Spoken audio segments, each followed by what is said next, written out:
Hello అందరికీ. ఈరోజు ఒక సబ్స్క్రైబర్ అయితే మనకు మెసేజ్ అయితే పెట్టారనమాట.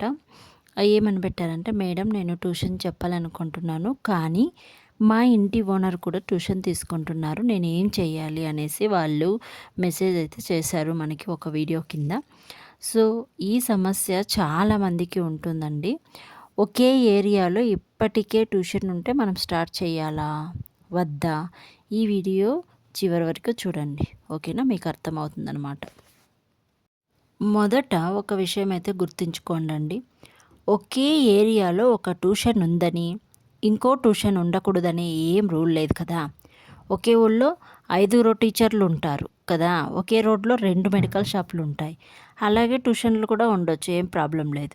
ప్రతి టీచర్ చెప్పే విధానం వేరువేరుగా ఉంటుంది, ప్రతి పేరెంట్ అవసరాలు వేరే ఉంటుంది. ఓకే.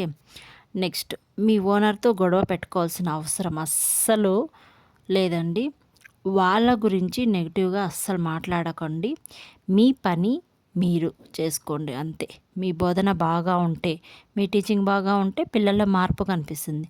పేరెంట్స్ వాళ్ళే మీ దగ్గరకు వస్తారు. ఫర్ ఎగ్జాంపుల్, ఓకేనా, చిన్న బ్యాచ్లు ప్రతి పిల్లాడి పైన వ్యక్తిగత శ్రద్ధ చూపించండి. డైలీ రీడింగ్ ఇవ్వండి, రీడ్ చేయించండి, హోంవర్క్ పూర్తి చేయించండి, వీక్లీ టెస్ట్ కండక్ట్ చేయండి, పేరెంట్స్కు రెగ్యులర్ అప్డేట్ ఇవ్వండి. మరొక ముఖ్యమైన విషయం ఏంటంటే, పేరెంట్స్ని బలవంతంగా అడగకండి. దయచేసి మా దగ్గర జాయిన్ చేయండి అని వెంటబడకండి. మీ పని చూసి వాళ్ళే నమ్మకం పెంచుకోవాలి, మీ టీచింగ్ చూసి వాళ్ళ నమ్మకం పెంచుకోవాలి. అడ్మిషన్స్ ఆటోమేటిక్గా వస్తాయన్నమాట. సో ఇలా మా మా ఇంటి ఓనర్ ట్యూషన్ చెప్తున్నారు కాబట్టి నేను స్టార్ట్ చేయలేను అని ఎప్పుడు అనుకోకండి. మీకు కాన్ఫిడెన్స్ ఉంటే, మంచి టీచింగ్ ఉంటే, నిజాయితీగా కష్టపడితే మీకు కూడా మంచి ట్యూషన్ సెంటర్ అయితే ఏర్పడుతుందండి ఫ్యూచర్లో. ఈ వీడియో ఉపయోగపడితే తప్పకుండా లైక్ చేయండి, షేర్ చేయండి. ఇంకొక ట్యూషన్కు సంబంధించిన ఇలాంటి ప్రాక్టికల్ టిప్స్ కోసం మన ఛానల్ను సబ్స్క్రైబ్ చేసుకోండి. Thank you so much. ఇంకొక మెసేజ్కి అయితే ఈ వీడియోలోనే నేను రిప్లై ఇవ్వాలనుకుంటున్నాను, చెప్పాలనుకుంటున్నాను. అది కూడా వినేయండి పూర్తి వరకు, ఓకేనా? ఆ కామెంట్లో ఏం రాశారంటే, నేను 2024లో ట్యూషన్ స్టార్ట్ చేశాను. మొదట 2 వచ్చారు, తర్వాత 4, తర్వాత 10 మంది, సంవత్సరం చివరికి 25 మంది అయ్యారు. నేను అస్సలు పబ్లిసిటీ చేయలేదు, బోర్డు కూడా పెట్టలేదు, కాబట్టి పబ్లిసిటీ అవసరం లేదు, నీ సోది ఆపండి అనేసి అలా పెట్టింది ఒక ఆవిడ. ముందుగా ఒక విషయం చెప్తానండి. మీకు 25 మంది వచ్చారంటే నిజంగా చాలా సంతోషం, అభినందనలు తెలియజేస్తున్నాను. కానీ మీకు పనిచేసిన ఒక పద్ధతి ప్రపంచంలో అందరికీ పనిచేస్తుందని అనుకోవడం చాలా పెద్ద పొరపాటు. ఒక ఉదాహరణ చెప్తాను వినండి. ఒక రైతు విత్తనం వేసి మంచి పంట పండుతుందని ఆశిస్తారు. ప్రతి రైతుకు అదే పంట వస్తుందా చెప్పండి? ఒక స్టూడెంట్ చదవకుండా పాస్ అయ్యాడని అందరూ చదవకుండా పాస్ అవుతారా? ఒక లాజిక్ ఇది కూడా. మీకు నోటి మాటతో స్టూడెంట్స్ వచ్చి ఉండొచ్చు, మీ ఏరియాలో పోటీ తక్కువగా ఉండొచ్చు, మీకు మంచి పేరుండి ఉండొచ్చు. అవి మీ అదృష్టం, నీ కష్టం. కానీ అందరికీ అదే పరిస్థితి ఉండదు. ఇప్పుడు ఒక ప్రశ్న అడుగుతాను, మీరు నిజంగా పబ్లిసిటీ చేయలేదా?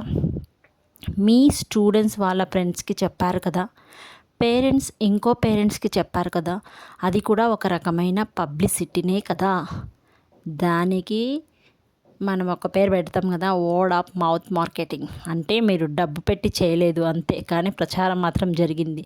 ఇప్పుడు ఇంకో విషయం, మీరు 25 మందితో ఆగిపోయారా లేదా? 100 మంది కావాలని అనుకోవట్లేదా? 100 మంది కావాలంటే మళ్ళీ నోటి మాట కోసం మాత్రమే ఎదురు చూస్తారా? లేదా సోషల్ మీడియా బ్యానర్లు, బోర్డు, వీడియోలు కూడా ఉపయోగిస్తారా? చాలామంది ఒక మాట అంటారు, మన మంచి పని ఉంటే చాలు, పబ్లిసిటీ అవసరం లేదని. అయితే ఒక ప్రశ్న, ప్రపంచంలో పెద్ద పెద్ద స్కూల్స్ ఎప్పుడూ అడ్వర్టైజ్ ఇస్తూనే ఉంటాయి కదా. పెద్ద హాస్పిటల్ ఎందుకు అడ్వర్టైజ్ ఇస్తుంటాయి? పెద్ద కంపెనీలు ఎందుకు కోట్ల రూపాయలు ఖర్చు పెడుతుంటాయి? వాళ్ళకి క్వాలిటీ లేదా? క్వాలిటీ ఉందే కదా, అయినా ఎందుకు? ఎందుకంటే మంచి పని ఒక్కటే సరిపదు, ఆ మంచి పని గురించి ప్రజలకు తెలియచేయాలి కూడా.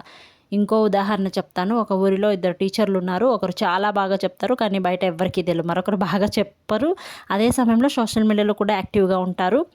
ఇద్దరిలో ఎక్కువ మంది ఎవరు చేరుతారు? తెలిసిన వాళ్ళ దగ్గరికే వెళ్తారు. ఎందుకంటే కనిపించని ప్రతిభ కంటే కనిపించే ప్రతిభకి ఎక్కువ అవకాశాలు వస్తాయి. అందుకే నేను ఒక మాట చెప్తాను. పబ్లిసిటీ అంటే అబద్ధాలు చెప్పడం అస్సలు కాదు.